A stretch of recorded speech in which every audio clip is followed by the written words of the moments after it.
નવી જંત્રી સામે મળી 11,000થી વધુ વાંધા અરજી. મંત્રી ઋષિકેશ પટેલે આપી માહિતી. શહેરી વિસ્તારમાંથી 5400 અને ગ્રામીણ વિસ્તારમાંથી 5600 વાંધા અરજી. રાજ્યમાં નવી 607 આંગણવાડી નંદઘરનું કરાશે નિર્માણ. લાઇટ ગેટ સ્ટીલ ફ્રેમ ટેકનોલોજીનો થશે ઉપયોગ. સીએમ ભૂપેન્દ્ર પટેલે ગાંધીનગરથી નિર્માણ કાર્યોનો કરાવ્યો શુભારંભ.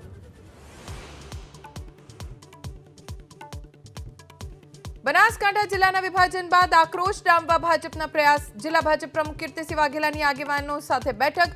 કહ્યું બનાસકાંઠામાં રહેવાની ઈચ્છા પૂરી થશે.